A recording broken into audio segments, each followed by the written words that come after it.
Doctor Yunus কি অমর? প্রকৃতি থেকে অমরত্বের কোনো ইয়ে আছে, পদ্ধতি আছে? ডক্টর ইউনূসের সম্মান তো অলরেডি হানি হয়ে গেছে।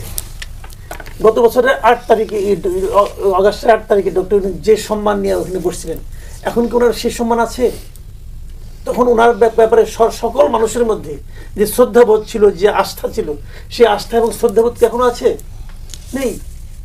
আমি তো এটাও বলি যে দেখেন, শেখ হাসিনার দায়িত্ব নেওয়ার পর থেকে ওনার মানে একদম প্রথম দিন থেকে উনি কিন্তু ছলে বলে কৌশলে ক্ষমতা দিয়ে নানাভাবে ডক্টর ইউনূসকে বেইজ্জতি করার চেষ্টা করছে। সে 15 বছরে ডক্টর ইউনূসকে যতটুকু বেইজ্জতি করতে পেরেছিল, তার সে বেশি বেইজ্জতি ডক্টর ইউনূস গত 1 বছরে নিজেকে নিয়ে ইজে করেছেন। আমার অবজারভেশন। ডক্টর ইউনূস, আমি তো এটা মনে করি যে ডক্টর ইউনূস একটা সুষ্ঠু নির্বাচন করার যোগ্য ব্যক্তি নন, এটা মনে করি।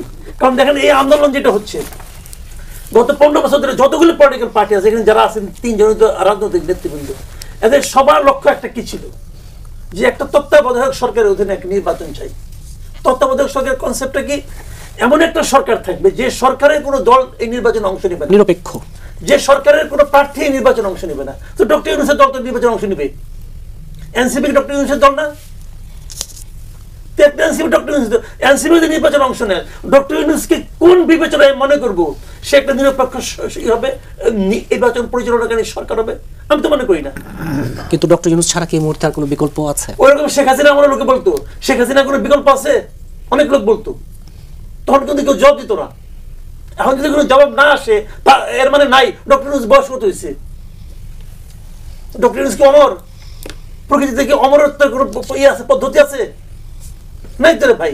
কিন্তু এই বিকল্প যারা খুঁজে, তারা আসলে একটা কুতর্ক করে মনে করি। পৃথিবীর কোন শূন্যস্থানে কখনো খালি থাকে না। এটা কোনো ইস্যু না। ডক্টর ইউনূসের দল যদি ইলেকশনে হেরে যায়, তখন তো আপনি বলবেন যে তো ভালো করছে না, তখন তা বলবো না।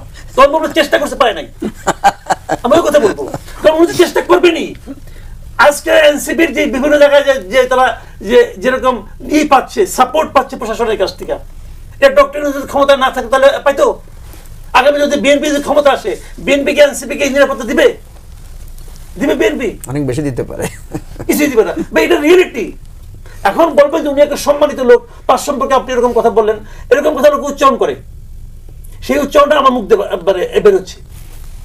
আমি শুনছি বলে বলতেছি, এটা আমি বারে বলতেছি না, দিস ফ্যাক্ট।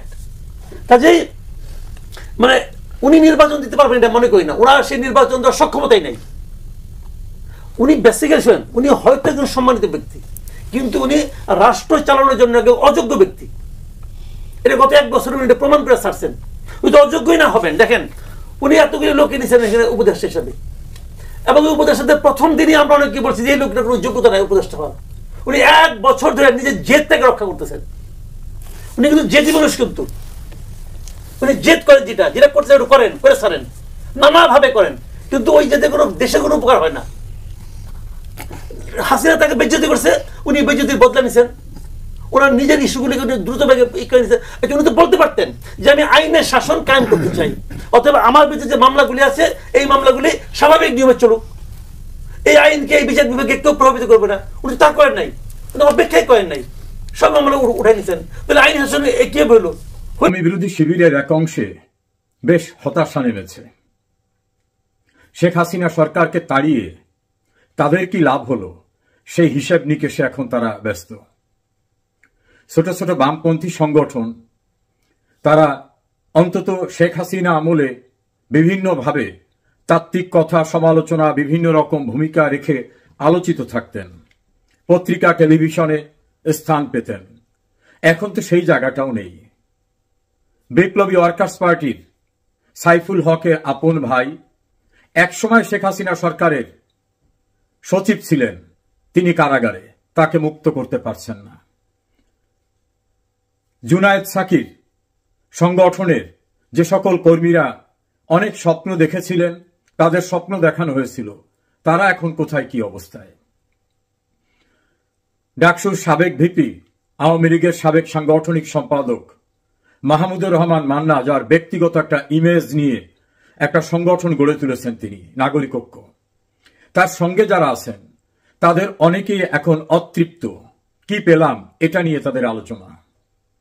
একইভাবে সবসময় আওয়ামী বিরোধী কথা, দেশপ্রেমের জন্য কাজ করে যাওয়া আনু মোহাম্মদ, তার ঘনিষ্ঠজনদের বলেছেন, এখন তো সবকুল হারানো হলো।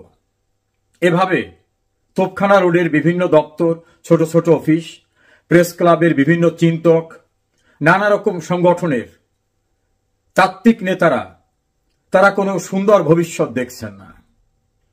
অন্যদিকে যারা মূল আন্দোলনকারী হিসাবে নিজেদের পরিচয় দিচ্ছেন, জামাত ইসলাম, তাদের স্বপ্ন ছিল ইসলামী দলগুলোকে নিয়ে ঐক্যবদ্ধভাবে একটি বাক্সে বাংলাদেশের মুসলমানদের ভোট সংগ্রহ করা, ইসলামী সরকার গঠন করা, দেশটাকে একটা ইসলামী প্রজাতন্ত্র করা যায় কিভাবে। সেক্ষেত্রে মামুনুল হকের সংগঠন, হেফাজতে ইসলাম, চরমনাইর ইসলামী শাসনতন্ত্র আন্দোলন, আহলে হাদিস আল সুন্নাত, আহলে হাদিস আল জামাত সহ অন্যান্য সংগঠনের ভিতরে কোনো সমন্বয় এখনো করা সম্ভব হয়নি। তারা ইসলামের মৌলিক কিছু বিষয়ে মনে করে জামাত ইসলাম না ইসলামী দল না রাজনৈতিক দল। জামাত থেকে বিভাজিত হয়ে এবি পার্টি করা মুজিবুর রহমান মঞ্জু, তিনি তো সুনির্দিষ্টভাবে বলেছেন জামাত ইসলাম না কোন ইসলামী দল না রাজনৈতিক দল। এভাবে দূরত্বের ব্যবধানটা বেড়েই চলেছে। অন্যদিকে বিএনপির সঙ্গেও তাদের সম্মানজনক সমন্বয় না হয় ভবিষ্যৎ নিয়ে তারাও আতঙ্কিত।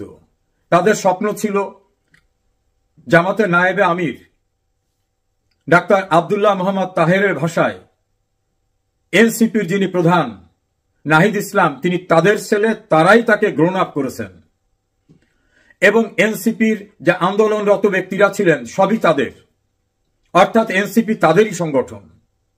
এখন এনসিপির ভিতর থেকে অনেকে চলে যাওয়ার কারণে এনসিপি অনেকে স্বপ্ন দেখিয়েছিল, স্বপ্ন বাস্তবায়িত হচ্ছে না। কেউ কেউ উপদেষ্টা হয়েছেন, কেউ কেউ টাকা পয়সা কামিয়েছেন, অন্যদের কিছুই হয় নাই। নানা রকম অস্থিরতায় কক্সবাজার গিয়ে বসে থাকা, ডক্টর ইউনূস নাকি এখন তাদের কথা শুনছেন না। এভাবে সেখানে একটা বিভাজন। এনসিপিও এখন আর তাদের কথিত সৃষ্টিকারী জামাতের সঙ্গে সমন্বিত অবস্থায় নাই। ওই সময়ের আন্দোলনে সাবেক সেনাপ্রধান সহ কিছু ব্যক্তিরা যে সাহায্য করতেন, তারাও নাকি এখন আর সেভাবে এগিয়ে আসছেন না। সেনাবাহিনীর ভিতরেও নাকি বড় ধরনের কোনো সাপোর্টের জায়গা নাই। বিভিন্ন সময় উল্টাপাল্টা বক্তব্য বিবৃতি দেওয়ার কারণে সেখান থেকে সমর্থন পাওয়ার মতো অবস্থা নেই। জামাত ইসলাম এবং এনসিপির সমন্বয় এখন চরমভাবে দূরত্বে চলে গেছে। বিএনপি মনে করছে বিএনপির সমমনা যে সকল দল আছে, 12 দলীয় জোট, অন্যান্য জোট, তাদের ছোট ছোট কিছু ভাগ দিয়ে তারাই ক্ষমতায় আসতে পারবে। সেক্ষেত্রে আর তাদের এখন অন্যদের সঙ্গে সমঝোতার দরকার নেই। জাতীয় পার্টির একাধিক ফ্র্যাকশন, জনাব নাজিউর রহমান মঞ্জুর পুত্র ব্যারিস্টার আন্দালিব রহমান পার্থ, তিনি তার সিটটাকে নিশ্চিত করতে চান বলে অভিযোগ, তথ্য রয়েছে। অন্য সিট জরুরি না। আর একটি জাতীয় পার্টির সাবেক উপপ্রধানমন্ত্রী এবং স্বরাষ্ট্রমন্ত্রী আব্দুল মতিনের ছেলে প্রখ্যাত